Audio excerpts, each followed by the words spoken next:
حضرت انس رضی اللہ تعالیٰ عنہ سے روایت ہے کہ حضور علیہ الصلوۃ والسلام سب سے زیادہ بہادر، احسن الناس و اجود الناس و اشجع الناس، حضور سب سے زیادہ بہادر تھے۔ اور ہمارے حکمرانوں کی کیا پوزیشن ہے؟ وہ سوچتے ہیں کہ اقوام متحدہ ہمیں کشمیر دے گا، فلسطین کی حفاظت کرے گا، افغانستان بچا کے دے گا، لیکن اقبال کہتے ہیں جی کہ اقوام متحدہ وہاں بیٹھ کر صرف یہی مشورے کرتے ہیں، کہتے ہیں آپ فلانا اسلامی ملک سنبھالے، میں عراق سنبھالتا ہوں، آپ فلسطین سنبھالے، یہ کشمیر سنبھالے، وہ جو ہے نا عراق سنبھالے، صرف وہاں پر یہی مشورے ہوتے ہیں، پاکستان کے حالات خراب کر دے گی۔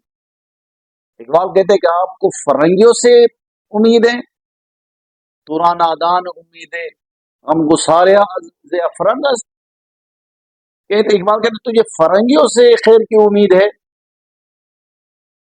کہ فرنگی آ کر ہماری مدد کریں گے، مسلمانوں کی مدد کریں گے؟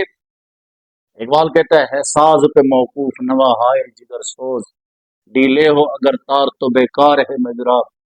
اقبال کہتے سرنگی بجانے والے کی سرنگی سے آواز تب نکلتی ہے جب تار سخت ہو، کسی ہوئی ہو، مضبوط ہو، ڈیلے ہو اگر تار تو بیکار ہے مجرا۔ کہتے ہیں تمہارے اندر پاور نہیں، اگر تمہارے اندر پاور ہوتی تو آج حضور کی عزت کے لیے نکلتے۔ مضراب بجانے والا جتنا مرضی دلیر ہو، جس وقت سرنگی کے تارے ڈیلے ہوں گی تو آواز کیسے آئے گی؟ آواز تو نہیں آنا۔ محمد بن کاظم ایک عورت کی آواز پر اٹھے، سندھ کی ساری زمین ہلا کر ملتان تک اسلام کا پرچم لہرایا۔ اور ہماری 100 کلومیٹر جی ہماری سرحد نہیں ہے، سب کچھ ہوتے ہوئے بھی کشمیر کی بچیاں پکار رہی ہے کدھر ہے محمد بن قاسم کے وارث، کدھر ہے نور الدین زنگی کے وارث، کدھر ہے سلطان صلاح الدین ایوبی کے وارث، کدھر ہے طارق بن زیاد کے وارث، کدھر ہے یوسف بن تاشفین کے وارث، کدھر ہے شہاب الدین محمد خوری کی، کدھر ہے محمود غزنوی کے وارث، کہاں ہے جی ظہیر الدین بابر کے وارث رحمہ اللہ تعالی، کدھر گئے؟ لیکن جی ہمارے حکمران میں غیرت ایمانی ہے ہی نہیں، بہادری ہے ہی نہیں۔ اور جی حضرت انس رضی اللہ تعالیٰ عنہ سے روایت ہے احسن الناس و اجود الناس و اشجع الناس، روایت ہے کہ انہوں نے کہا کہ نبی کریم صلی اللہ علیہ وسلم سب سے زیادہ خوبصورت، سب سے زیادہ سخی اور سب سے زیادہ بہادر۔ اہل مدینہ ایک رات خوف ہراس میں مبتلا ہوئے تو وہ شور کی طرف بڑھے، لیکن نبی کریم صلی اللہ علیہ وسلم ان کو آگے سے ملے۔ شور ہو رہا ہے، لوگ اس کی طرف جا رہے، حضور علیہ الصلوۃ والسلام ادھر سے جب ملے، آپ نے فرمایا گھبراؤ نہیں، کوئی خطرے کی بات نہیں ہے۔ اور اسی روایت میں ہے کہ آپ اس رات ابو طلحہ رضی اللہ تعالیٰ عنہ کے گھوڑے کی ننگی پیٹھ پر سوار تھے، اس پر کوئی ذہن وغیرہ نہ تھی، اور آپ صلی اللہ علیہ وسلم کی گردن میں تلوار آویزہ تھی، اللہ اکبر، تلوار آویزہ تھی۔ اس وقت آپ نے فرمایا میں نے اس گھوڑے کو روانی میں سمندر کی طرح پایا، یا پھر آپ نے یہ فرمایا کہ یہ گھوڑا تیز رفتاری میں گویا سمندر ہے۔ اس کو قیادت کہتے ہیں، گھوڑے میں تلوار اور گلے میں تلوار لٹکی ہوئی، اس کو کہتے ہیں قیادت۔ حضور نے ہمیں سبق دیا جب مشکل وقت ہو تو قیادت آگے ہونی چاہیے، نہ کہ قیادت ایئر کنڈیشن کے کمروں میں بیٹھ کر پہرہ داری نہیں ہوتی، وہاں سے احکامات جاری کرے، بلکہ کیا کمرے میں بیٹھ کر ختم نبوت کی بھی پہرہ داری نہیں ہوتی، بلکہ کیا ہوتا ہے جنگ یمامہ کے میدان میں جا کر مسیلمہ کے سامنے کڑے ہو کر گردن کٹانے سے ختم نبوت پر پہرا ہوتا ہے۔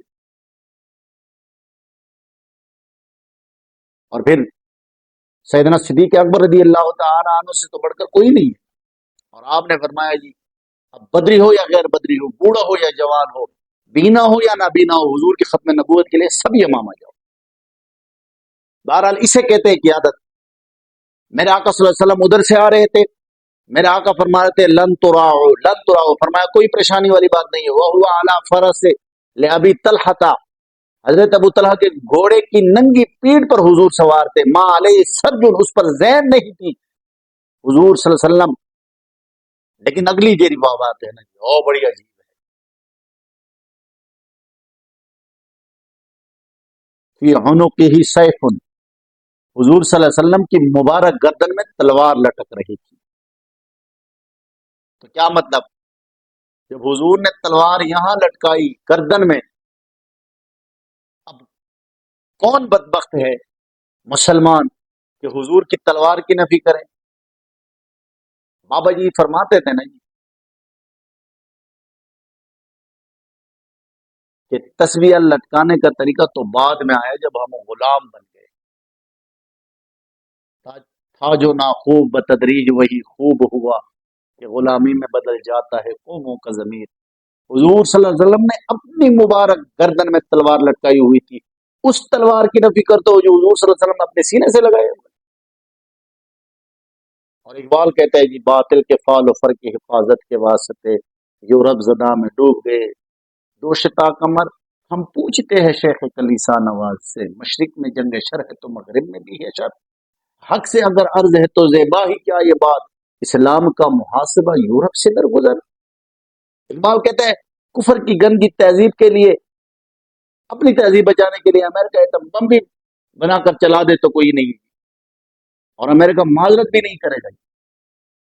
شام اجاڑ دیا، عراق اجاڑ دیا، افغانستان اجاڑ دیا، کشمیر کی باری ہے. لیکن ابھی بھی لوگ حضور صلی اللہ علیہ وسلم کی تلواروں کی نفی کرتے ہیں. نہیں جی، تلوار سے اسلام نہیں پھیلا بلکہ اخلاق سے پھیلا ہے. اس لیے اقبال کہتے ہیں ہم پوچھتے ہیں شیخ کلیسا نواز سے. اور پھر اقبال آگے فرماتے ہو اگر قوت فرعون کی در پردہ مرید، قوم کے حق میں لعنت ہے وہ کلیم اللہ. اقبال کہتا ہے اس نیکی پر لعنت ہے جو نیکی کے آڑ میں باطل کے ساتھ کڑا ہو جائے.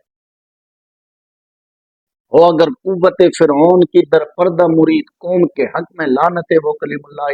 اور پھر اقبال کہتے ہیں تو نے پوچھی ہے امامت کی حقیقت ہم سے، تو نے پوچھی امامت کی حقیقت مجھ سے، حق تجھے میری طرح صاحب اسرار کرے. ہے وہی تیرے زمانے کا امام برحق جو تجھے حاضر و موجود سے بیزار کرے. یہ اس شعر پہ اگر کوئی اترا ہے تو اس کا نام قبلہ بابا جی امیر المجاہدین ہے جو ہمیں فیض آباد لے.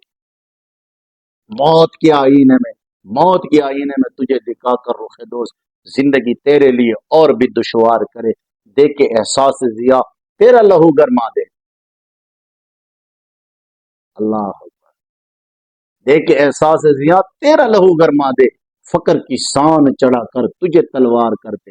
اور موت کے آئینے میں، موت کے آئینے میں تجھ کو دکھا کر رخ دوست. حضور قبلہ بابا جی امیر المجاہدین نے لوگوں کو پیسوں کے پیچھے نہیں لگائے.